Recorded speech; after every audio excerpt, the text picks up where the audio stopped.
ৰূপহীহাটৰ শিঙিমাৰীত ৰাজনৈতিক হিংসা দুৰ্বৃত্তই ভাঙি লণ্ডভণ্ড কৰিলে বাহন দুৰ্বৃত্তৰ আক্ৰমণত আহত হৈছে দুগৰাকীকৈ মহিলা গাঁও পঞ্চায়ত গঠনৰ বাবে আহি থকা বাহনত আক্ৰমণ কৰিলে দুৰ্বৃত্তই জিউমাৰী গাঁও পঞ্চায়ত গঠনৰ বাবে শিঙিমাৰী উন্নয়ন খণ্ডত আহি থকা সদস্যসকলৰ বাহনত আক্ৰমণ কৰে দুৰ্বৃত্তই মজিবুৰ ৰহমানৰ নেতৃত্বত 4খনকৈ বাহনত অহা 15জনীয়া এটা দুৰ্বৃত্তৰ দলে আক্ৰমণ কৰাৰ গুৰুতৰ অভিযোগ উত্থাপন হৈছে জেউমাৰী জিপি সামগ্ৰী সমষ্টি জেউমাৰী জিপি আমাৰ এজিপিৰ প্ৰেচিডেণ্ট হ'বৰ কাৰণে আমি 6টা মেম্বাৰ লৈ পেলাই আহি আছিলোঁ আহাৰ অৱস্থাত আমাৰ আগৰ পৰাই আমাৰ মেম্বাৰখিনিক ভাবুকি দি আছিলে যে তেওঁলোকে আহিলে ইয়াৰ পৰা কিডনেপ কৰিব গুলিয়াই হত্যা কৰিব এনেকৈ ভাবুকি দি আছিলে ভাবুকি দিয়াৰ ফলত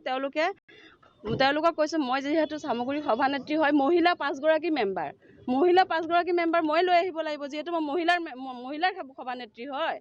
আৰু মই লৈ আহি থকাৰ অৱস্থাত মানে ৰূপহীত তেওঁলোকে আপোনাৰ অৰুণাৰ পৰা তেওঁলোকে ৰূপহীলৈকে তেওঁলোকে হেৰি কৰিছে পিছত আমি ৰাস্তা চেঞ্জ কৰি পেলাই আমি সামগ্ৰী হৈ আমি ঘূৰি পেলাই আপোনাৰ অহাৰ লগে লগে বিজেপিৰ অফিচৰ সন্মুখত মজিবুৰৰ গুণ্ডা বাহিনী গোটেইখিনি ল'ৰাকে মই চিনি পাওঁ যিহেতু আজি 20 বছৰ ধৰি অসম গণ পৰিষদ দলৰ পৰা মই ইয়াতে ৰাজনীতি কৰি আছোঁ মই 3বাৰকৈ জিলা পৰিষদ ইয়াত খেলিছোঁ মই প্ৰত্যেকজন মানুহকে মই চিনি পাওঁ চিনাক্তমুখী হয় তেওঁলোক আজি আমাৰ এজিপি প্ৰেচিডেণ্টবিলাক হৈ আছে প্ৰত্যেকটো জিপিতে সামগ্ৰীত আপোনাৰ 7-8টা অলৰেডি প্ৰেচিডেণ্ট হৈ গ'ল এজিপি বিজেপিৰ মাজতে সংঘাত হৈছে এইটো মজিবুৰে গুণ্ডা বাহিনী আছে আপোনাৰ আৰু আমাৰ জেউমাৰী জিপিত আপোনাৰ যিটো এগেইনষ্ট পাৰ্টি 4জনীয়া যিটো আপোনাৰ কংগ্ৰেছী মানুহ সিহঁতে কিন্তু বিজেপি মানুহ নহয় বিজেপি মানুহ হ'লে আমি এৰি দিলোহেঁতেন কংগ্ৰেছী মানুহক বিজেপিক সজাই পেলাই সিহঁতক প্ৰেচিডেণ্ট বিচাৰিছে মানে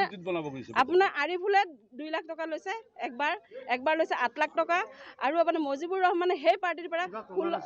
প্ৰমাণ আপোনাক কেনেকৈ দিম এইবিলাক শুনা পাইছোঁ না এইটো পাৰ্টিৰ পৰা ধমকি দিছে এইটো পাৰ্টিক কৈছে যে আপোনালোকে যদি 20 লাখ টকা দিয়ে তেতিয়া আপোনালোকক প্ৰেচিডেণ্ট বনাই দিম